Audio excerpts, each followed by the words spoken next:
Hello and welcome to That British Homestead. My name's Nick and today we're going to be looking at our weeding again for our weekly weeding challenge.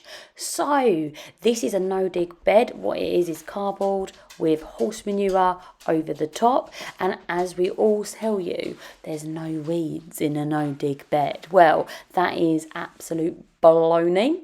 So there are weeds, as you can see. These are perennial weeds, mostly stinging nettles, which are probably my absolute least favourite thing to weed because they kind of sting you. And sometimes you grab hold of one end and it comes up and hits you, which is not ideal at all. It is absolutely like, ugh, just love them. And I just always end up getting stung somehow. But this no-dig bed, I have to say, right, it is easier to pull out, I was going to say vegetables then, it's easier to pull out weeds in a no-dig bed than they are in a a dig bed, I should say, because they're like, the top of the soil is so crumbly, you just pull it and it just literally comes out like with no effort at all. So I do really enjoy that. I am looking to convert the entire garden or allotment garden into a no-dig bed. So I have been saving up absolute tons of cardboard to do that. Over the winter, I'm going to slowly convert all of the garden or most of the allotment over to no-dig, and I'd really like that because you can interplant, which is something I just simply cannot do at the allotment at the moment, because interplanting, basically it means that you are taking the plants that are already there and placing right next to them the plants that are going to be there, so that when you harvest, you like don't miss a beat, they're already growing. And by the time you've taken out the larger vegetables, the younger ones don't even notice they're there because their roots are so shallow. So it's a really good thing to do if you have large beds like this and you don't have any issues. In terms of weeding, I don't really have very many annual weeds. It's mostly the perennial weeds that are an issue. And you know, I have at home, I have a back to Eden bed, which is the wood chip beds. And I have to say, I'm not having very many issues with annual weeds there as well. It's like one of those things, there's no sort of one way to garden. There's tons of ways to garden. And each way that you garden is pretty much as good as the others. If you want to do one and the other, that's absolutely fine. However, I do really enjoy ways that will reduce the amount of weeds that I'm having, personally. These here are radishes that I've kind of like, they kind of got on top of me and I've left them. And there is absolutely loads of seeds on them. The seeds are called rat tails, and you can actually eat them. They're really nice stir fries. That's what I'm going to do. I'm going to peel them all off. And to be honest, I kind of like rat tails a bit more than I do radishes. So it might be something that I'm going to go ahead and redo, because radishes are quite fiery this time of year, whereas rat tails, if you cook them, they become much more milder. Of course, you're eating something called rat tail and you have to be like, oh, it's a rat tail, yummy, to like your friends and family, which can be problematic. But I really enjoyed them. They were quite long radishes and I really enjoyed them. Also, it kind of goes without saying, you've got all of those lovely seeds, and I thought the seeds inside would be like horribly hard and you'd have to spit them out, but they're not. They're like squishy, but in a good way. Like they taste really nice. So it was like quite a nice culinary experience for me. I really like unusual foods that you can't get in the supermarket, because like when I'm out, and I mean I'm down the allotment every day and I'm weeding in the rain, I sometimes come in and it's like fierce raining and I battle my way all the way to the allotment, drench myself all the way through to water my greenhouse. So when I come down and do that and sacrifice, etc., I want to do it for something that's unusual. I want to do something that I can't get in the shop. And one of the big passions of mine is like to try vegetables that you just simply cannot get like around the world, or you can get around the world, sorry, but you can't get in our English supermarkets. You can't get in Tesco's or Sainsbury's or Asda, wherever you go. And I think that's really cool. A bit like elephant garlic. Elephant garlic is this really cool sort of luxury thing that you can grow, and it grows really well. You get a huge harvest from it, but it's not something you just pick up in Asda. I also think it's quite interesting that I was speaking to one of my friends the other day and I gave her a cabbage. And she was like, oh, it was gross. There was a caterpillar in it and a slug. And I was like, yeah, that happens. And she was like, oh, I haven't eaten it yet. I've chopped it all up and I've put it in my fridge, but I kind of have to, like, get away from the feeling that there was insects in it. And it's so funny that when you hear things like that, after a while, when I first started growing, I was exactly the same. I kind of almost feared my harvest. I like to harvest it. I like to take it home. I like to show people my harvest. But when it came to eating it, I was not fearful, but like a little bit resistant. I was like, it's not clean. It's got mud on it. It's got bugs on it. It's gross. It's disgusting. It's not what I'm used to. Because when we go into the supermarket, we have these beautiful vegetables, and they are beautiful. You got rows of absolutely perfect carrots. Like, there is not a blemish on them, is there? You've got cauliflowers, which are all uniform. None of them are slightly open. They're beautiful. You've got broccoli that, honestly, if you took broccoli from the supermarket, you took it to one of the vegetable competitions, you'd win every time, because they're exactly the same. Whereas the stuff that you grow down your allotment, it's going to taste better.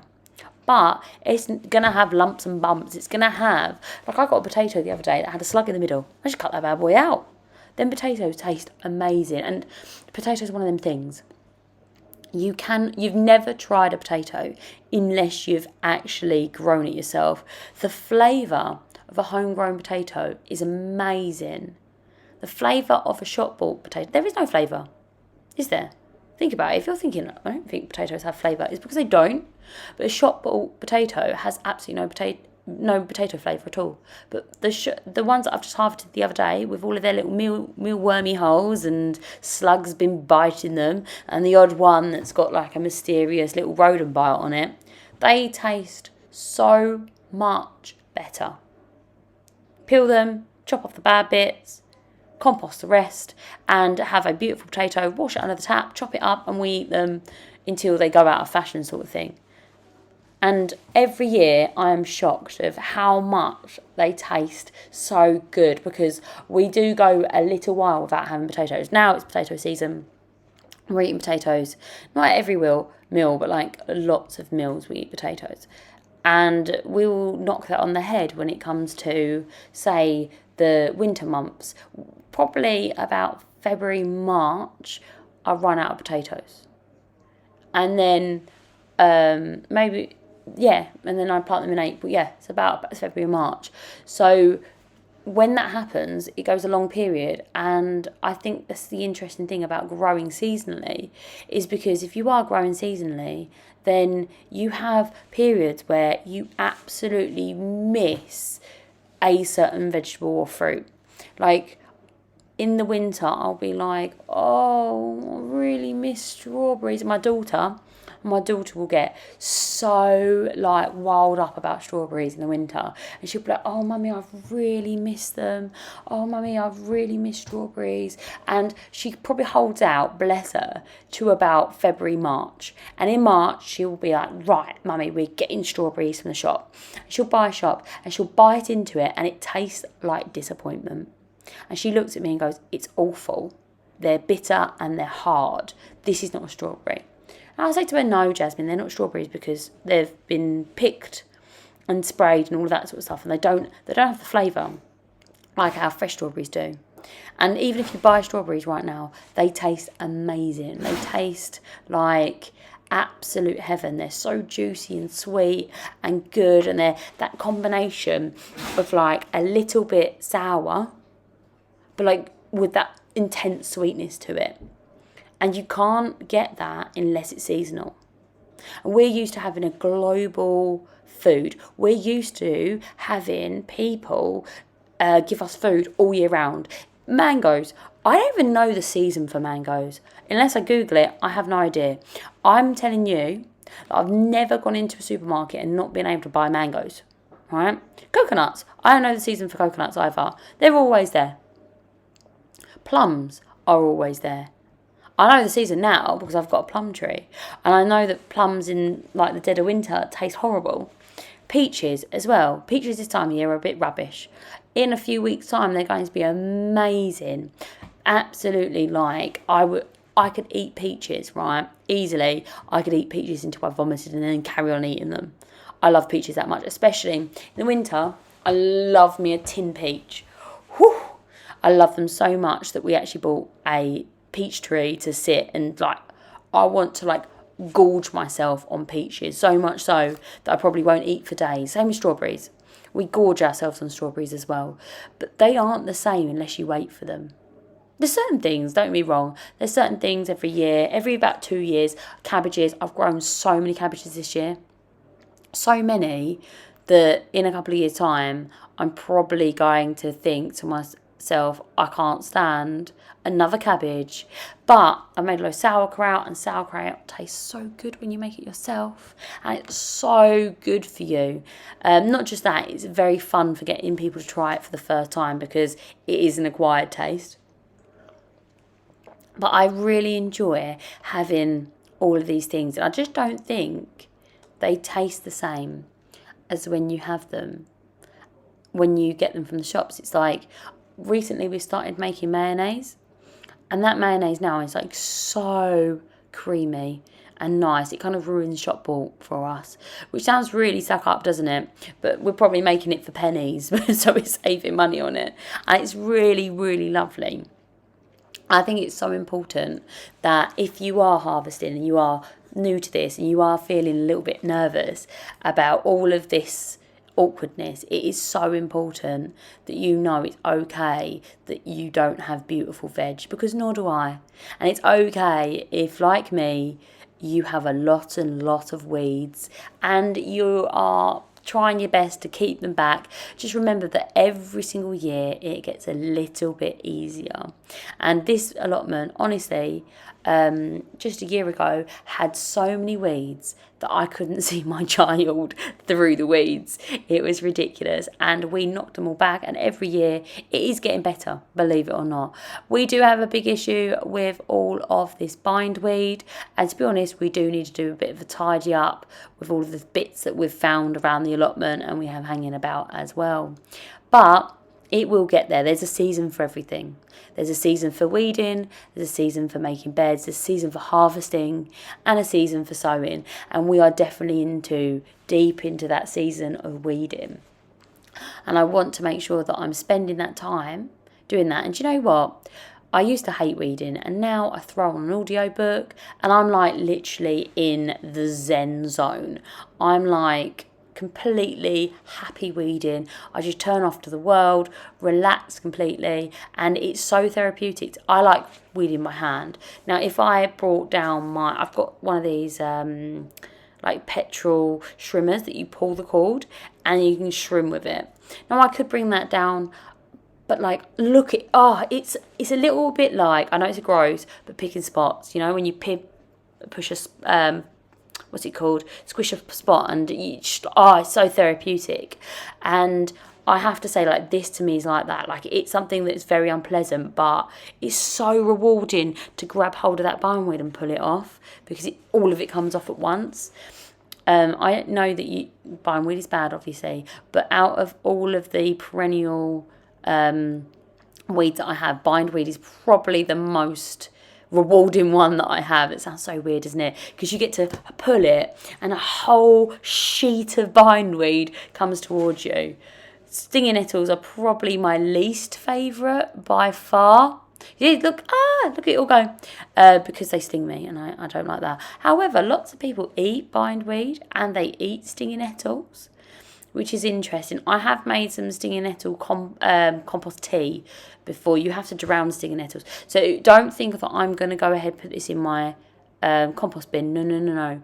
I'm burning this bad boy. And don't think that's a waste either, because the ash that you get from the bonfire, it's called potash.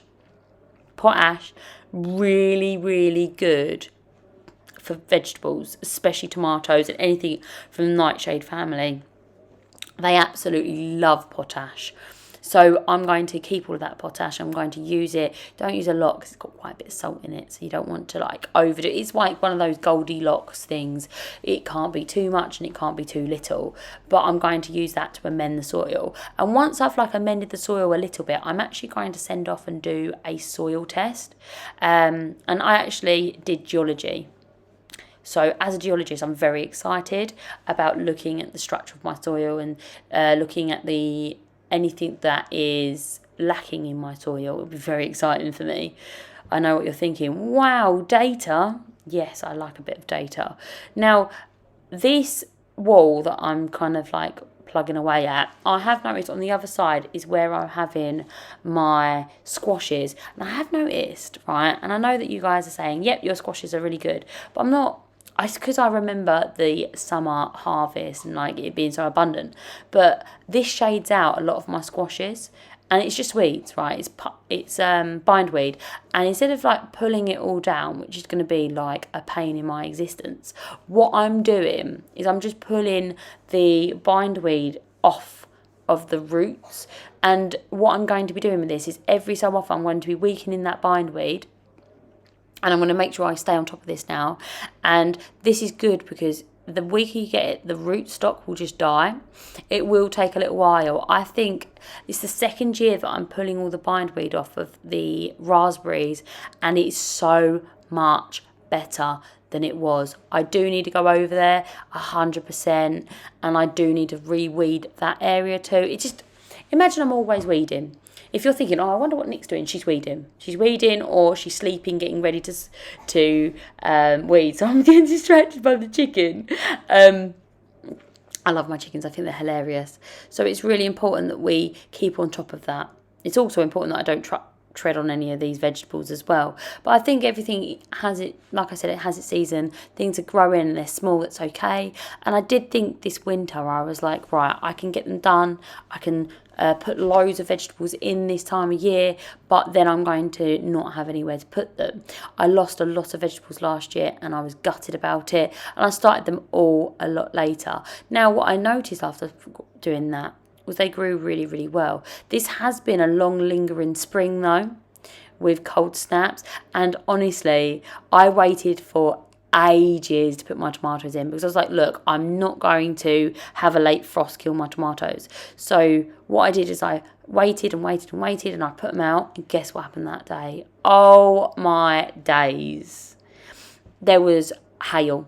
I literally came out and I was like, it's hailing, and like literally you could blow me over with a feather. I was just like, I've just put my tomatoes out, and I waited until like a week into May, and it wasn't even cold. It was like warm, and apparently hail is more likely when it's warm, which makes no sense to me. Well, it does because the air keeps it up more and is able to hold it up with pockets of hot air around. So I just don't think it's fair.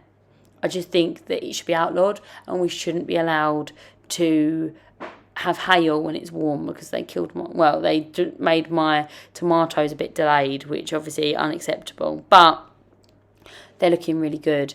I did get some very late eggplant, which I don't know. The person I bought it off of said that they did it in March, which I don't know if that's too late or whatever. We'll see.